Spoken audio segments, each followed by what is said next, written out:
Hello, everyone. Welcome to Developing Palates. I am Aaron Loomis coming to you from the Drew Estate Studio. With me today is Jiunn, Seth, guys, John McTavish. How you guys doing? Doing well. Not bad. Hanging in there and drinking my Lagavulin Nick Offerman edition. That's it. All right. So today we are talking about the All Saints St. Francis Toro. Cigar is more of a Toro Extra, 6.5 by 52. Comes out of the Tabacusa factory in Nicaragua. Wrappers Ecuadorian Habano Oscuro, Pioneer filler, both from Nicaragua. It is blended by Mickey Peg. Price point is $10.35, and the cigar was released in May of 2021. So with all that out of the way, June, what was your overall experience like with this cigar? I thought it was delicious. And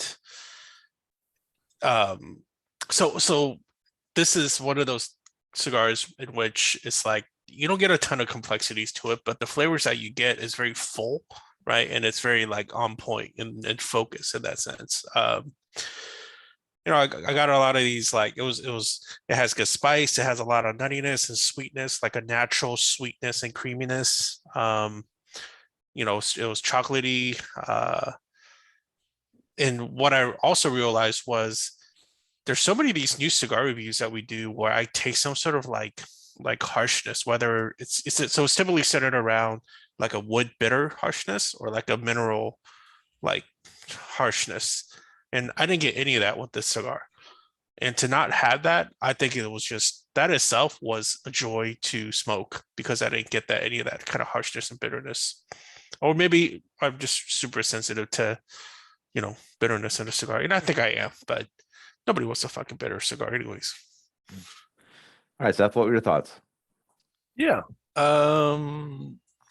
Creamy coffee, cocoa, earth, nice spice, medium full. Kind of that's the flavor profile I got throughout. It got a little bit more complex in the second third. And the final third was kind of right in line with the second third, but yeah, it was solid. I mean, I classified it as average, but I could see other individuals finding it really enjoyable. Yeah, John. Yeah, individuals like June and I who have good appreciation for I think June made a really solid point in that I wouldn't describe this cigar as overly complex. However, when you deliver consistently good flavors without harsh tannins or toasted bitterness or any of that, it's a good cigar. And like June said, it's almost remarkable how long it's been since I haven't tasted tannic wood in a cigar. And the profile is just really good. It was centered around creamy, dark caramelized espresso. And there was some chocolate in there that added accents. There was some wood, there was some earthiness, but like none of it ever overpowered the center profile of the espresso. All of it kind of built off of that. And the irony here, because I'm raving about it, is that my burn was just terrible. And yet I was like, oh, I got to keep smoking this. I got to keep smoking this because it's so good. And that's, to me, that like, that held the score back, but it goes to show how good the flavor profile was that I was willing to put up with a poor burn to smoke this. So I did have I think I had like 3 touch-ups and a relight. So, I think the cigar, I don't know if it's wet packed or the wrapper's just too thick or what's going on. But the flavor profile is bang on. I was very happy with this and I would happily smoke this again. This is a bright shining beacon in a long list of not great cigars that we've been reviewing lately. Aaron? Yeah, for me, the flavor profile was focused around toasted oak and dark earth, along with black pepper, a little bit of mustiness joined into the final third. Burn had some flaws to it, not as drastic as what John and June experienced, but nonetheless, I think we can all say that there were burn issues with the cigar. I thought the cigar had a nice start, full flavor combination. Just kind of lost some of its richness going into the second third, and just kind of maintain that average level the rest of the way. If you're a fan of oak and earth, this will be right up your alley. I don't really see coming back to it all that frequently just because the richness couldn't carry itself throughout the cigar. But nice first third. Other than that, it wasn't anything to write home about, I guess. All right, so we're going to get the scores. We're going to start at the top with Jiunn at 6.67. John was next at 6.17. I gave it a 5.8, and Seth gave it a 5.25. So Jiunn, how that 6.67 matchup for you? I was actually really hoping this cigar will be good for all of us. And it'll be like that sleeper hit for the year. Yeah. But a couple of you guys really fucked that up. Yep. It was the burn, man. If the burn was better, this would be above 6 for me. It'd be close to 7 for you. It would be mid 6s for John. No. Yeah. So yeah, wouldn't matter Mike or Mikey. Mickey. Mickey. Sorry. Mikey. You My don't bad. even know who the guy's name is, and you're already No, trying to give him the sleeper cigar of the year. At least the people I know who I'm milking, I know their names. Mickey, Mr. Peg. Wait, where's that going? You were milking the You were mix. milking Mikey. Fuck, I lost my thought. Anyways, You go on, liked it. We can You come back loved to you. it. motherfucker. We can All come right, back to go you when ahead. you Go think of- ahead. Go Need ahead. another pail, June. Am I next? Is it me? Are you tapping out, June? Yeah, I Okay. forgot what I was gonna say. All right, John, 6.17. Yeah. So I agree. I think there is the burn that held it back, and I think that if the burn wasn't spin so poor, I do think the last third probably would have been in the good range, which I think instead of being a 6.5, I think this really should have been a 6.75. So I think if these cigars have, and I don't know if the issue is just the wrapper is too thick or the wrapper is too wet or what's going on, but I feel like time would solve this problem if the cigar just sat down for another 3 or 4 months. I think this could be, like Jiunn said, I think this could be a sleeper hit of the year. I really enjoyed this.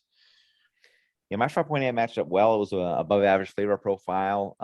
Just some burn issue, some burn issues that were going on, kind of knocked it down a little bit. Otherwise, I'd be right around 6 mark for it. So, I like the first third. I mean, it had a nice rich earthiness to go along with the wood, and yeah, I just could keep that up. So, all right, Seth, 5.25.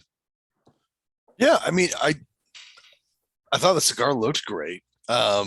It just didn't go anywhere from the first third. And I think John and Jiunn, you guys do a better job of when you find a less complex, more medium full cigar, you guys kind of can enjoy that.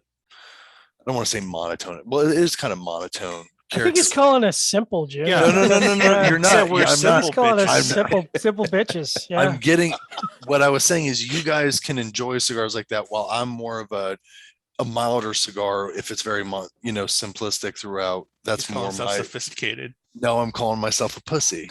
So I thought you're you were welcome. from the South. I didn't think you were one of them northerner, talk down your nose. Fucking people. Yankee. This is me. I'm talking about Southern tobacco. It's lighter. We don't need to smoke that heavy stuff. It's not winter up there. So it's not my cup of tea, but I can see this doing really well. It's being this Tabacuza blend. Is anyone else a little surprised though that Rocky didn't try to take this blend for himself? Oh, 100%. I think Yeah. as soon as he catches wind that this is a good cigar, Rocky will be like, "Oh yeah, no, we ran out of what did we run out of? Wrapper? We're out of of wrapper. Sorry, Ecuador and we're out of Habano wrapper Oscuro. We tobacco. don't Yeah. have any more No. Habano Oscuro anymore. Rocky Patel 61 is coming out next year, though. I hear. So,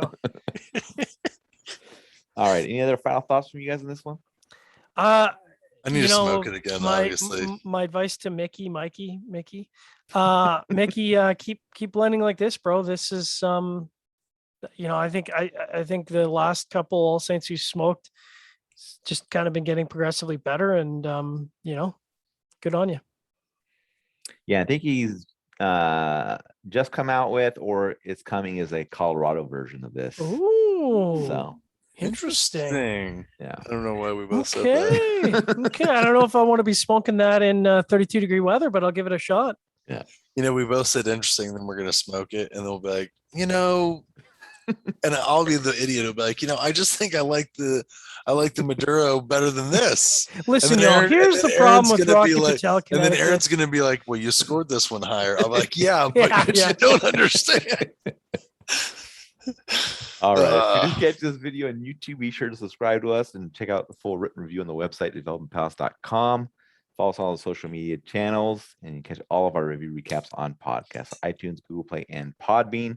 And Mickey, you can always DM us again on Instagram to get Jiunn's email address if you need to chastise them about how to pronounce The your name. packet, the So, packaging's badass. The bands look sick. I like the colors. all right. Thanks a lot, guys. All Saints.